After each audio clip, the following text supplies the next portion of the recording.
प्यारे बच्चों, सुप्रभात। मेरी कक्षा में आपका स्वागत है। बच्चों, इस कक्षा में मैं आपको आपकी पाठ्य पुस्तक उत्कर्ष का पाठ 7 प्रकृति का एसी कहानी पढ़ाऊंगी।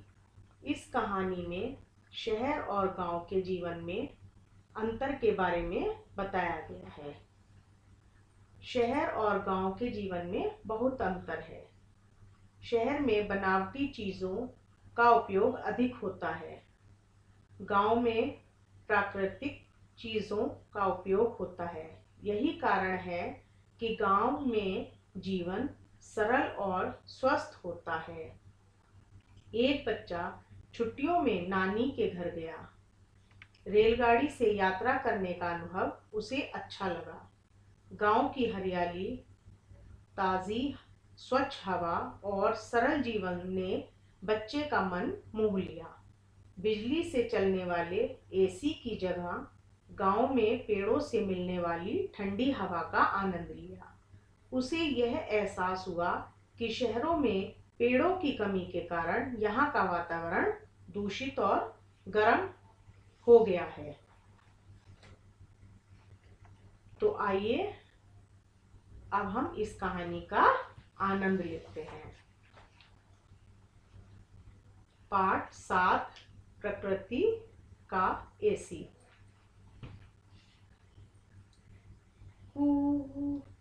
छुक छुक छुक करती हुई रेलगाड़ी भागी जा रही थी। रेलगाड़ी, जिसको हम बच्चों क्या कहते हैं, ट्रेन भी कहते हैं।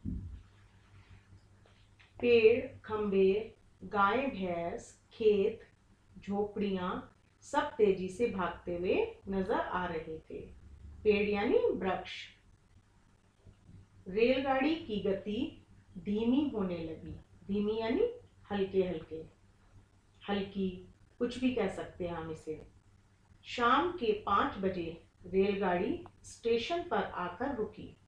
स्टेशन वह स्थान होता है रेलगाड़ी के रुकने का जहां से आने वाले यात्री उतरते हैं और नए यात्रियों को आगे बैठाकर ले जाया जाता है।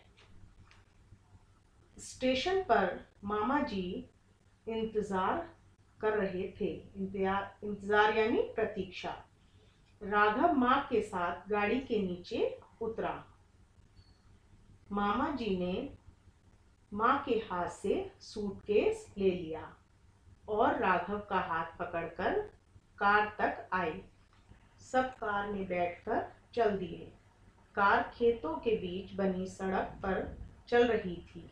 राघव बोला, मामा जी, गाड़ी में एसी नहीं चल रहा है। एसी यानी एयर कंडीशन। फिर भी कितनी ठंडी हवा आ रही है। ठंडी यानी शीतल। यह सुनकर माँ बोली, हाँ बेटा, गांव में इमारतें कम और हरियाली अधिक है, इसलिए यहाँ की हवा ठंडी होती है। नानी घर के बाहर खड़ी इंतजार कर रही थी। राघव दौड़कर नानी से लिपट गया। सब घर के अंदर आ गए। नानी का घर बड़ा और हवादार था। घर के सामने सुंदर बगीचा था। सुंदर यानी खूबसूरत।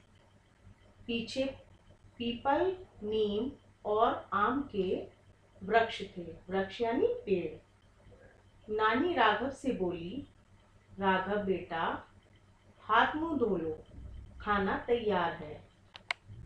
राघव ने कहा, हाँ नानी, मुझे बहुत भूख लगी है। राघव ने आलू पूड़ी खाई।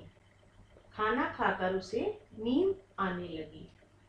राघव माँ के साथ कमरे में आ गया। चारों तरफ देखकर बोला, माँ, कमरे में एसी तो है नहीं, कैसे सोएंगे? माँ ने कमरे की सब खिड़कियां खोल दी। फिर बोली, यह लो, चल गया एसी। बाहर लगे पेड़ों की टहनियां हवा में झूम रही थीं। टहनियां यानी डालियां, झूम रही थी यानी हिल रही थी। कुछ ही देर में कमरा ठंडा हो गया। राघव माँ से कहानी सुनते सुनते हवा के झोंकों की थपकी के साथ सो गया। सुबह हुई। राघव उठकर नानी के पास आया और बोला, अरे वाह नानी, बिना एसी के भी बहुत अच्छी नींद आई। अच्छी यानी बढ़िया।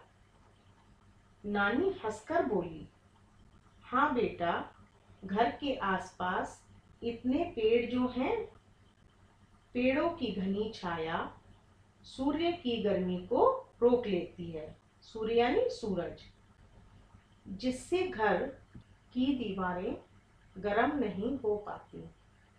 यही कारण है कि घर ठंडा रहता है।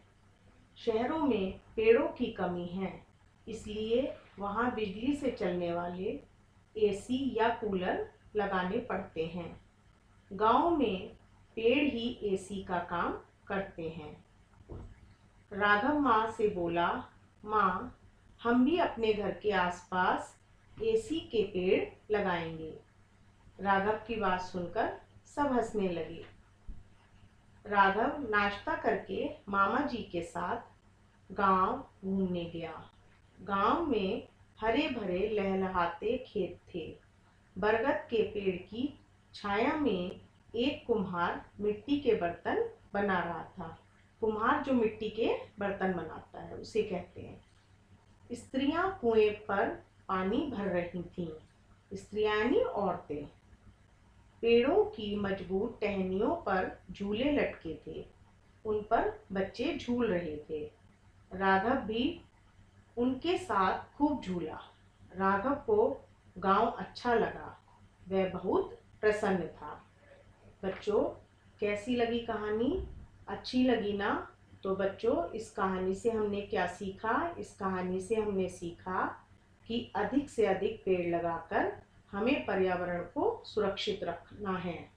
बच्चों, मैंने पाठ में आए कठिन शब्दों को रेखांकित किया है। आपको भी पाठ में आए कठिन शब्दों को रेखांकित करना है और ध्यानपूर्वक इस कहानी को पढ़ना है। आशा है आपको सब समझ में आ गया होगा। फिर भी यदि आपको कोई परेशानी लगे तो आप मुझे अवश्य बताएं। धन्यवाद।